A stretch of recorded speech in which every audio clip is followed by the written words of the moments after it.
Welcome, my Nigerian people, to our channel, Nigerian Trending On, where you get latest news, politics, and every trending news. Today, we're going to be looking at the trending news in Nigeria. Stay tuned and watch. And make sure you subscribe to this channel. What is your thought on any of the stories that will be discussed? Drop them in the comment section. God bless you. Viewers from across the globe, today is May 19th. Ebola is spreading in Congo and Uganda. Tornadoes are tearing through America. Kenya is burning over fuel prices. Let's dive right in. I'm Yahaya, and this is what's trending.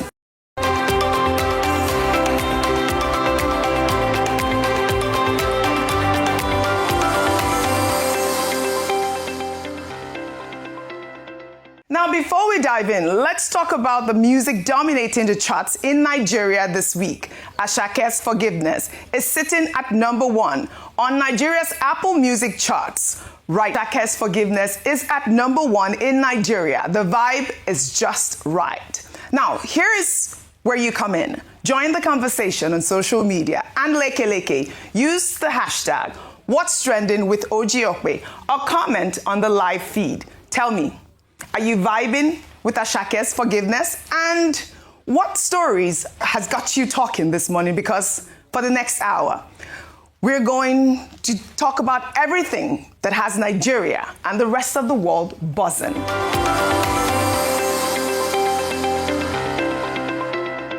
Now, let's take you around the world. From Ebola in Congo to Shakira winning big in Spain. Here are some of the stories that are trending across the globe.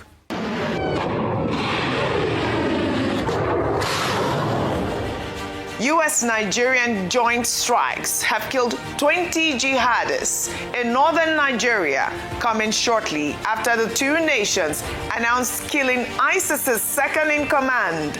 Meanwhile, residents in northwestern Katsina State reported a separate gunman attack that killed at least 10 people. Kenya is on the edge. At least 225 people have been arrested during ongoing fuel price hike protests in Nairobi. The government is urging Kenyans to remain patient, attributing the rising fuel costs to the ongoing conflict involving Iran. An international effort is underway to contain an Ebola outbreak in the Democratic Republic of Congo and Uganda that has infected hundreds and caused dozens of suspected deaths. The United States has triggered a public health law to limit entry from the affected region as health officials race to stop the spread. Shoot it! Sensors out! Violent storms spawned destructive tornadoes across the United States over the weekend, leveling homes and sending trees and power lines flying through the air. At least 22 tornado reports came from 5 states, Kansas to Minnesota. The visuals are stunning and terrifying. In Idaho, 2 Navy jets crashed in mid-air during an air show on Sunday. The good news, all 4 air crew members successfully ejected and are being evaluated by medical personnel. The Navy confirmed all crew survived the collision.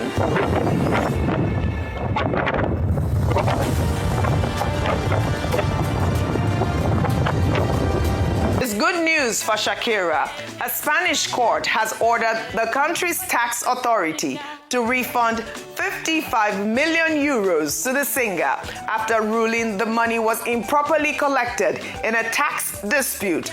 That's amazing.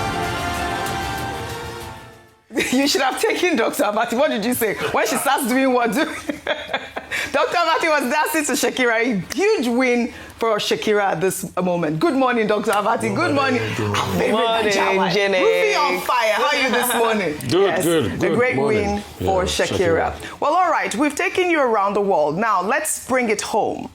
We start in Oyo State, where tension is running high, with public school teachers taking to the streets on Monday to protest terrorist attacks on 3 schools in Orile Ogbomosho. 7 teachers and an unconfirmed number of students were abducted. In videos circulating online, protesters chanted solidarity songs, calling on Governor Seyi Makinde to bring them home. Let's take a look.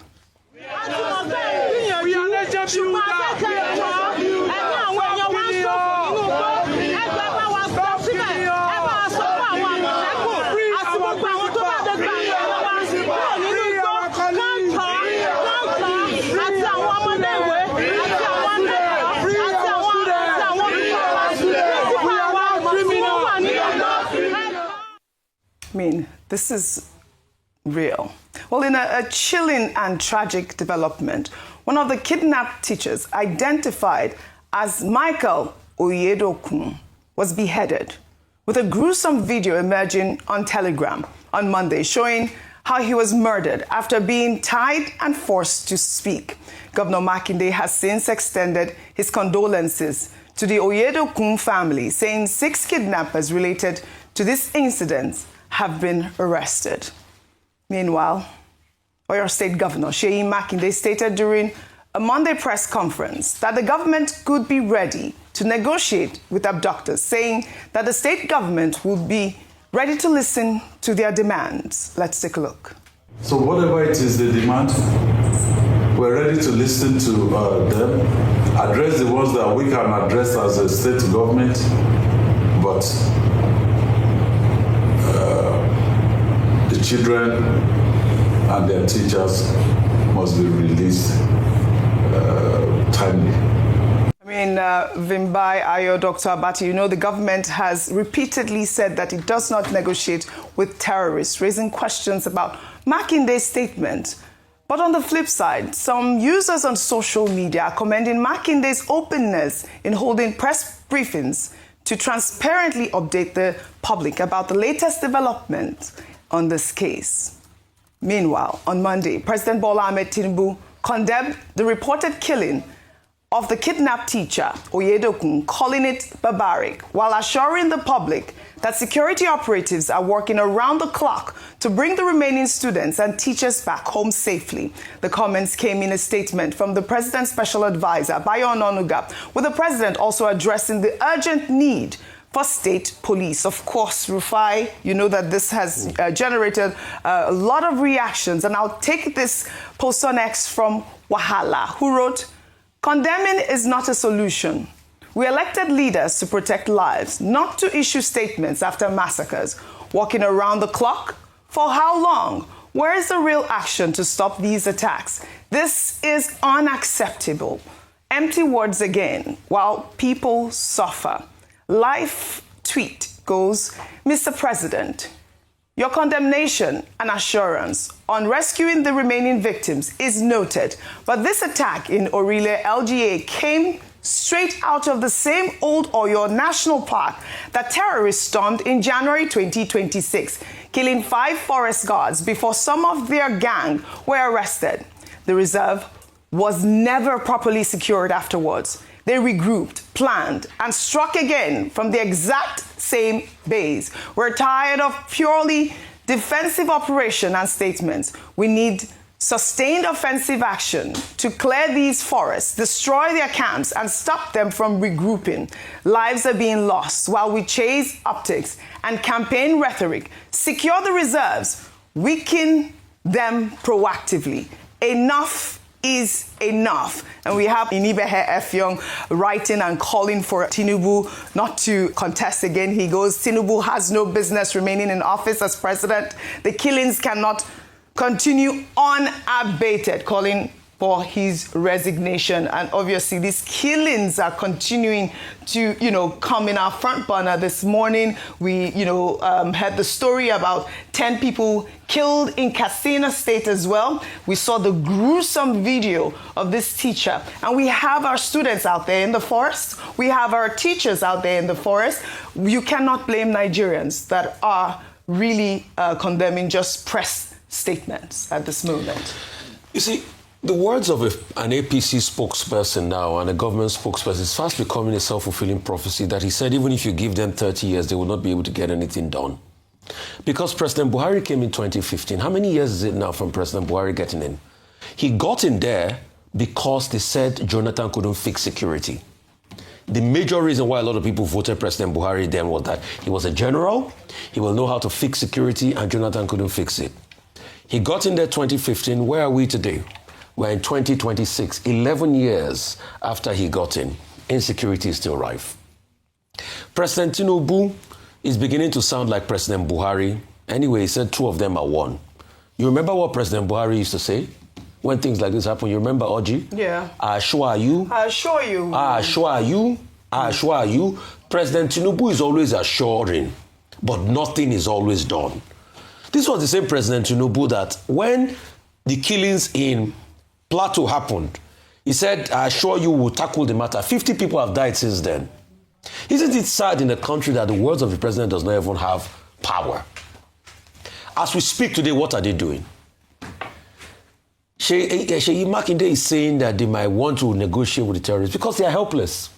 If this happened in some countries, are you telling me that we have no technology to be able to map where those videos are being posted from, the particular location, and the security forces should use technology to be able to push them in to a point of surrender? We watched on TV now. Anyway, I don't like to compare Nigeria and America because everything is different.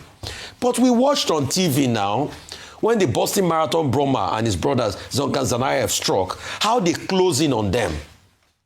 So are we saying that we can't close in on that bush now? We can't get forest rangers, get intel, get intelligence, closing on that bush, keep on calling them and reassuring them that you are going to do away with them, and from there track them and closing on that bush as we speak today?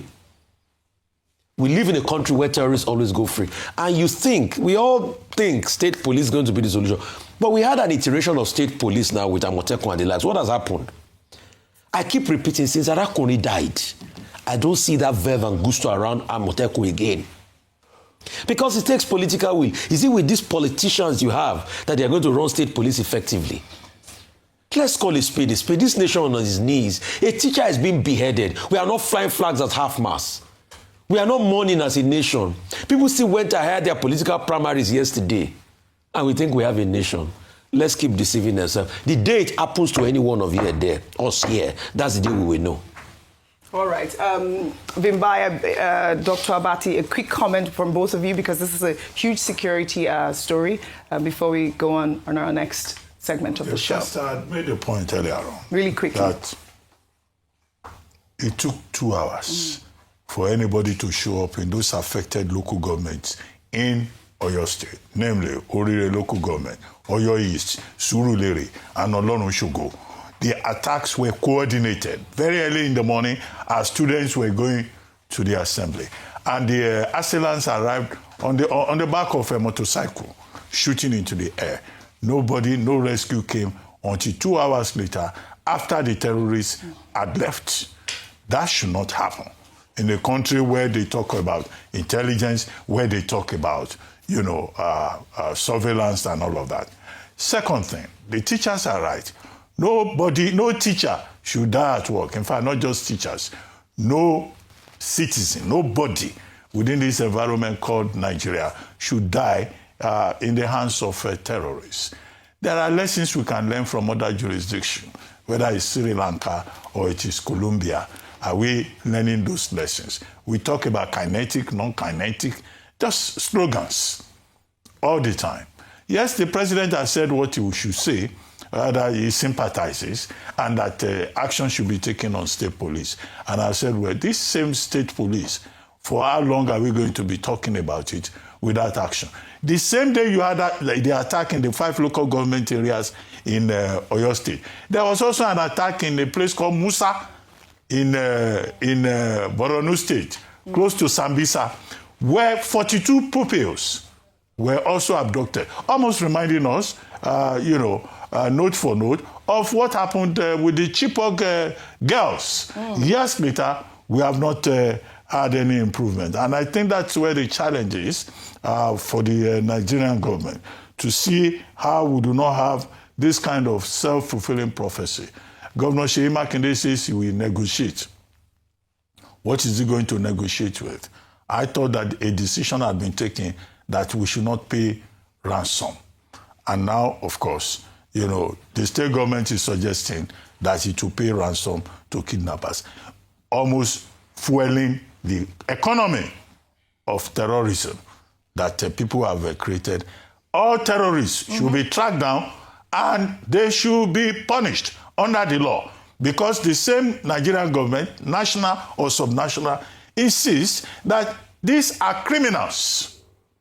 And the Minister of Defense General Christopher Musa has said that anybody that aids and abets any act of terrorism will be treated also as a terrorist. Right. I hope that the Nigerian government remembers that, and I hope that General Christopher Musa himself remembers that he once said that. Yes. All right. There was another U.S.-Nigeria joint mission yesterday that, they said they killed about 20 terrorists. Your thoughts on all of that really quickly before we sum up this segment? Very quickly, in the morning I'd said that this is a welcome development because there are several fronts to this war as we see now. Prior it was northeast, but now we see that the theaters have expanded. So with the United States collaboration, initially with the Christmas Day strikes, we had seen an attack on the northeast, but now there seems to be a focus on the northwest, the Lake Chad Basin, which correlates with the Islamic State. Now, the question I asked in the morning is, well, what happens to other groups like Lakurawa and so forth that are penetrating and moving further south?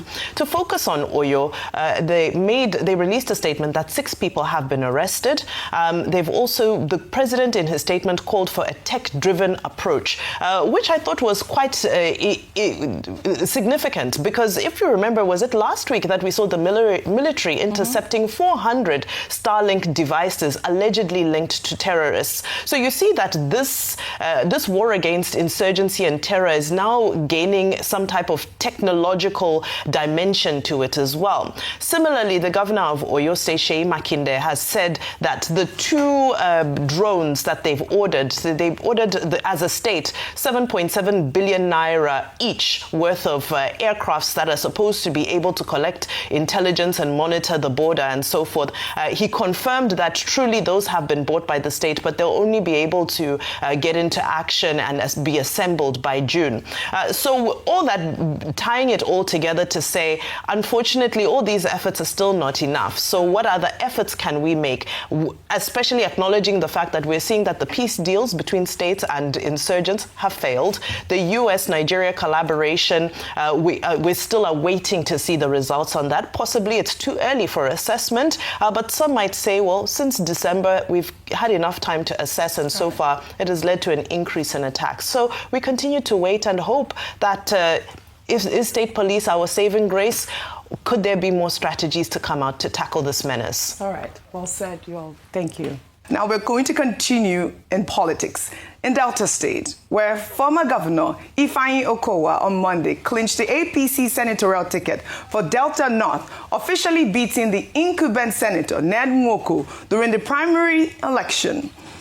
Okowa dominated his race, maintaining a significant lead across almost all local government areas. Well, here's a new video now making the rounds on social media showing how the voting took place in one of Ned Nwoko's polling units. This is the line for Senator Ned Nwoko, and this is the line for Senator Dr. Ato Ifeanyi Okowa.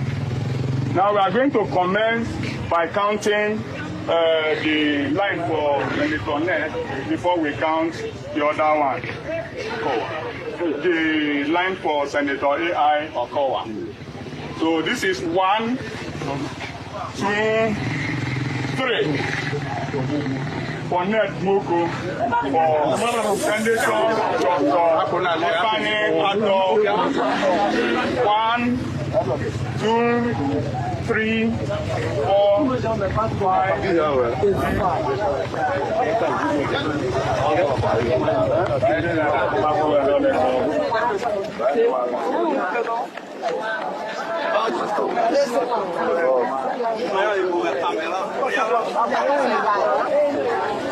Violence. That was a violent video, Dr. Abatwisa. I think this particular word does not give the full picture. Okay. In this particular word, Ward 9, Opanam, it is called, Senator Ned Nwoko got 3 votes. Then the other man, the former governor, Okowa, got 4,446 thereabouts in this particular ward. But that Delta North has a total of 8 local government areas, just like Delta Central, where Senator Ede Dafinone comes from. But what came out at the end of it is that we were told that Senator Okowa won with over 113 votes. And total for Senator Ned Nwoko, 2,600 and something. So very wide margin, as we saw also in Edo Central. And I've seen a lot of people, trying to say all kinds of things that, this is the Regina Daniels effect. I think people should desist from that. This is a democratic process. They should not hound, Senator Ned Nwoko for private reasons. But at least we saw something here that at least the officials here could count. I was listening. They didn't jump from 3 to 50 to, like we saw in other 400. Yes. At least there was proper counting here by the party officials. One thing for sure, they counted just 3 for Ned Nwoko. Let me just emphasize that, 3.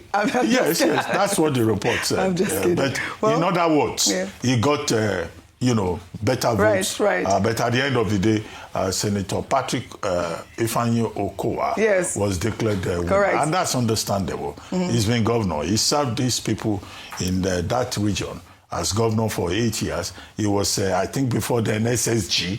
So he's a man who has had significant experience providing leadership. All right, fantastic. Congratulations, Governor Okowa. More on politics in Kogi State, where former Governor Yahaya Bello scored a major win in the APC primaries for Kogi Central Senatorial District on Monday, with the former governor winning across all 5 local government areas of the state. In videos circulating on social media, Yahaya Bello was seen surrounded by a crowd of supporters. Let's take a look.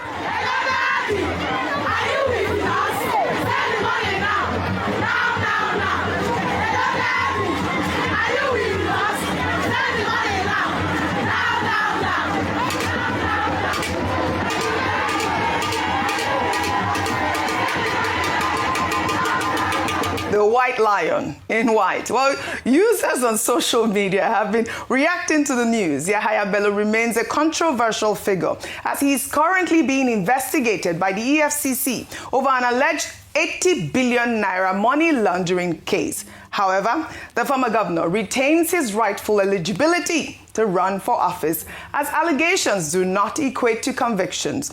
Well, he's now potentially facing Senator Natasha Akpoti-Uduaghan, who will be running under the People's Democratic Party. Meanwhile, more videos showing irregular voting emerged on Monday. In this video, during the Kogi election, an official was seen tallying individuals while brazenly skipping over numbers. Let's take a look.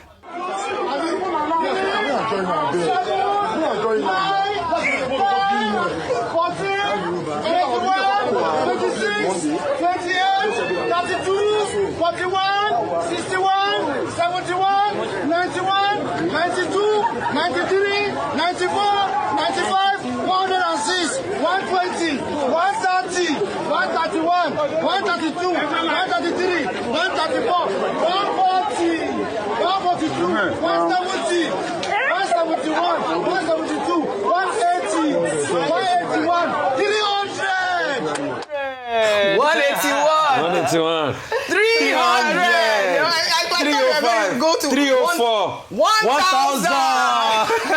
No, I mean, we keep laughing, but I think this is so appalling at this moment. What really is going on, Vimbai? This is pure vote rigging. Your thoughts? I mean, goodness, the videos seem to speak for themselves. Yes. Let's begin with, the big outing for former Governor Yahaya Bello. And it just reminds you that at the end of the day, the politics that's practiced in Nigeria is a about mobilization. It's about your ability to, to create crowds and euphoria around you. And these people, they don't care about, all these subsisting issues happening in other places. They're there because they are lured by, the aura of whatever it is you have to offer them. And some may argue that it's organic. A lot of people feel that, there's political persecution going on, and that's a message that we've seen being sent out quite consistently with those high-profile politicians that are currently going through the court processes.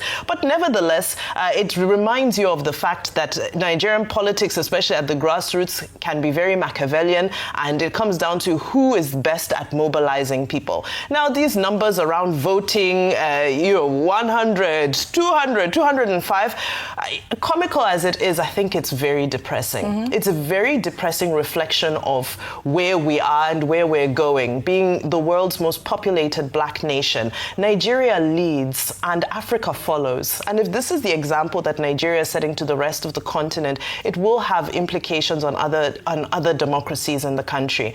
Earlier, we made the point around INEC. INEC is supposed to be monitoring all of these primary elections. I'm quite interested to know what their findings will be about all of these very well-documented events and what their comments will be. Earlier, we spoke to Dr. Sam Amadi, who was saying that, INEC was supposed to have released some guidelines and regulations prior to primaries, and they didn't do that. So we now wait to see what the fallout will be.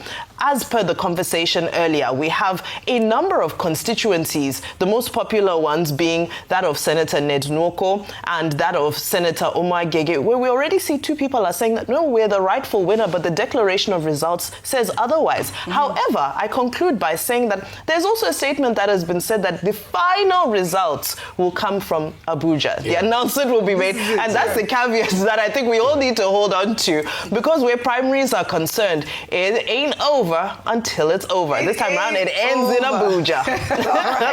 Rufai, more on politics. I'd like for you to tie in both stories. I just wanted to make a comment. On which story? This is why real-life electronic transmission cannot work. People who cannot count, how can they do real-life electronic transmission? All right. Well, that's a huge debate. I want you to discuss that as well. More on politics. I want you to discuss that as well. The computer too will jump. No. Okay. I don't know about that, but I mean, really, okay. More on politics with Senate President President Akpabio, now officially emerging as the consensus candidate for the All Progressives Congress for his senatorial district, Akwa Ibom North West. In a video from the primary election on Monday, Akpabio pledged to continue to make his people proud. Let's take a look.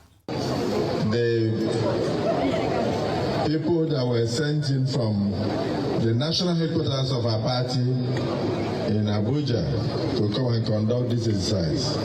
I've seen members of the civil society organizations who are here also to observe what is going on. I want to thank you that in the whole senatorial district in my party, I am the sole candidate. I happen to be there. Just before now, I was a sole aspirant. But after your votes here, I'm now the sole candidate. I want to say to God be the glory. I pledge to continue to make you proud. I pledge to work with our president, whom I know that you are also going to elect. The uncommon Senate president. There were so many points that were made there, but I mean, sole candidate now. Your thoughts on even that as well as what So Dr. what I wanted had to say mentioned. is that also, I mean, Vimba, you raised a very strong point, and somebody just sent me the letter again. Yes. That I think it's also best we wait for the national to be able to announce the results. You saw what happened to Gaji yesterday, that the report came out that he had lost. Now they are saying he actually did win the election in Plateau. So there are a lot of election reversals that are going on now, you know, because the way their democracy is in the APC is that even if what you do on the ground, even if you win on the ground, it's not final until they vet it up above. It's where up above people vetted. So we are going to see many, just like how they were carrying rumor that Ben Bruzo, they didn't qualify him and everything. As he responded, he called the people high up above the vet. He said, oh, no, he passed now. So if I put it on Twitter and they corrected a newspaper outlet. So we are still waiting for the Supremo, is what they determine. So like you people said, it's not over until it is over. But as regards Uncommon Z, what do you expect for? You think Akpabio will lose a APC primaries as Senate president? No, he can never. Just like Yahaya Bello. You think Yahaya Bello will lose primaries in a place where Ododo his defender is? Ododo, that when EFCC wanted to come and carry him, he defended him. There was a back and forth and all of that. It's common, useless human beings like people like Rufai that they can come and carry now because do I have police? I don't have police. Rufai Oseni is errand boys like us, they can come and... When EFCC wanted to come and carry, Yahaya Bello, Ododo deployed the full retinue of guard. They defended him. They couldn't carry him that day. It's people that don't have police that EFCC used to Shakara now. The EFCC chairman was saying, we are going to treat him, we are going to do this, we are going to... The case is in court now. What has the EFCC chairman done? Right. The EFCC chairman, Bakamu is a pastor. So the truth has to be said. Translation? I said the EFCC chairman that is a pastor, we peshe. What is peshe? We pipe low. But the white lion does not have immunity. And we cannot convict a man until a court of law has done his job. Dr. Abati, it's the same thing we are saying. No, what you are doing is called innuendo. No, innuendo. What I'm doing is not innuendo. You know me, Odu. What I'm doing is I'm stating the facts. What I'm agitating for, I might talk comically, is the basic moral ethos of a nation. Yes, they've made the argument that we can say he's not been convicted. But a basic moral ethos says people should also ensure that when you have this close around you, you should clear whatever controversy it is through the court process. If you want me to inquire, I can inquire into the court process. This is the same man that the court process granted him a chance to be able to leave. Other people have not, they even granted him a chance to go to Hajj while the court case is going on. See what they are doing to El Rufai. Is it a fair system? Is it a fair system, I ask? All right. You can also make the case of Yola, Mishori and everything. But like I was saying, it's only people on the lower rung. It's people like Justice Crack they can arrest. But when the EFCC wanted to go pick him up like we were picking up others, Ododo defended him. So what do you expect? He's well on his way. Except Natasha gives a good challenge. Yahaya Bello might be your next Senate president, your next senator from there. And he might even go ahead and oversee a committee that the EFCC has to come and report to him. That's for good measure what happens in Nigeria. All right. Thank you, Rufai. Clock it. Clock it. Well, in Kano State, a massive crowd of supporters gathered at the home of Rabiu Kwankwaso, a chieftain of the Nigerian Democratic Congress, to show support for his leadership. Kwankwaso posted a clip on his social media and it has since gone viral. Let's take a look.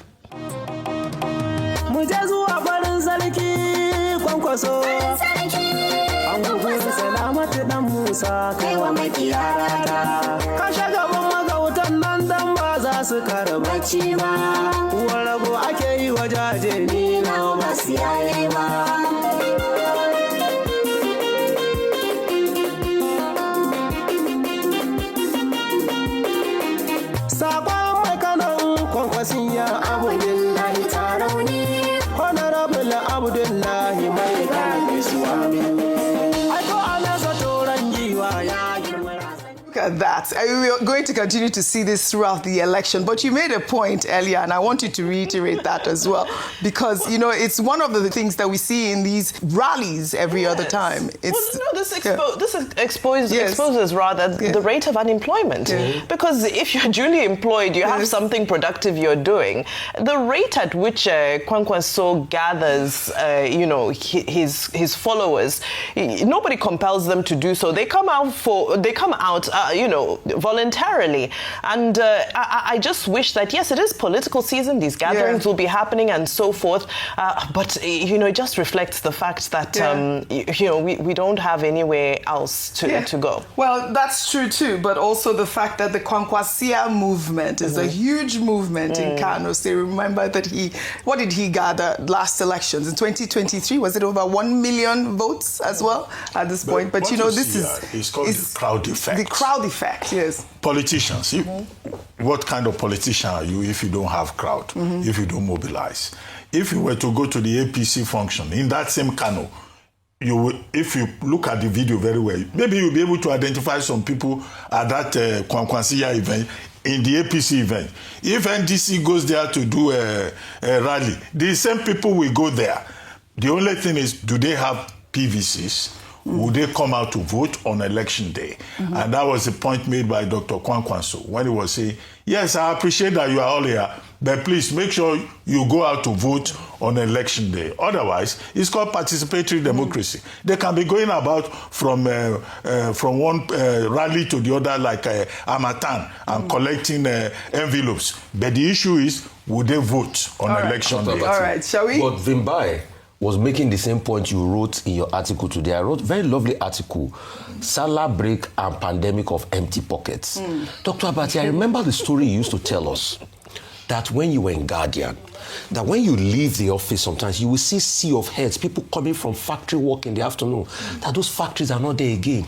Dr. Abati, at a point in this same north, the textile factory, all the other factories in the north were the big, arrowheads of the textile industry in the north. All right. Oshomole worked in the textile factory in the north, all right? But you don't have those factories and those jobs again. So a lot of people are empty. That's why they are going to politics. All right. Oji. I think you guys touched on this story, but I wanted to play the clip in Abuja where on Monday, political activist and former presidential candidate Omoyele Sowore was captured in a now trending video with former Kaduna State Governor Nasiru El-Rufai in a funny moment after the court granted El-Rufai a 100 million naira bail. In the video, Sowore jokingly tells El-Rufai that he must like prison. Let's take a look.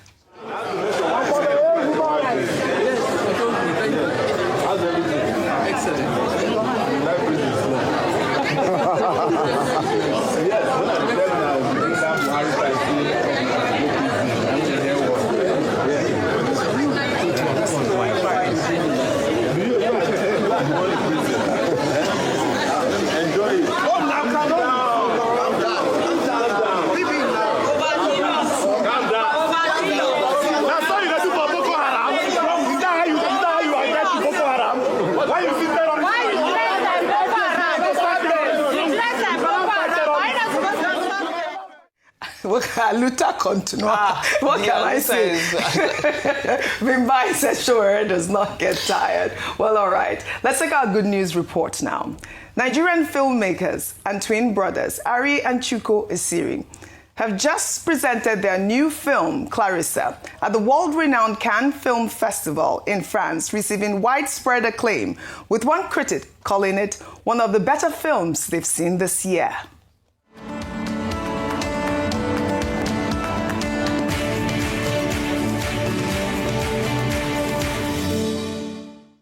Born in Warri, Delta State, Esiri brothers both studied film in New York, with Ari earning a degree in screenwriting and directing at Columbia University, while Chuko received an MFA in screenwriting from New York's University Popular Tisch School of the Arts. The film Clarissa explores the inner lives of Nigeria's most elite individuals, offering an inside look at how the country's wealthiest live their lives completely separated from the nation's socio-economic realities. The film also has an all-star cast featuring Nigerian actors from the diaspora, including Sophie Okonedo, David Oyelowo, and Ayo Edebiri, as well as newcomer Kehinde Cardoso.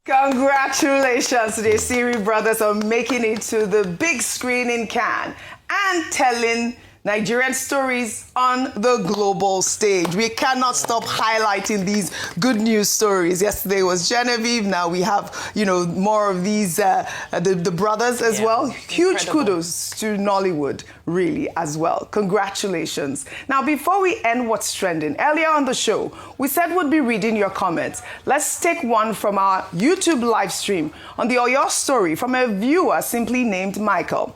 He wrote, Tinubu has successfully shifted responsibility to governors. But during JEJ time, it wasn't Governor Shetima, but Tinubu, Soyinka, and Adeboye laid all the blame on Jonathan. The ball stops on Tinubu as the commander-in-chief. I mean, thank you to our viewers for, your comments as well. At this moment, that's all I have for you on What's Trending today. Here, we have Forgiveness Again, the #1 song on Nigeria's Apple Music charts. Enjoy, and we'll see.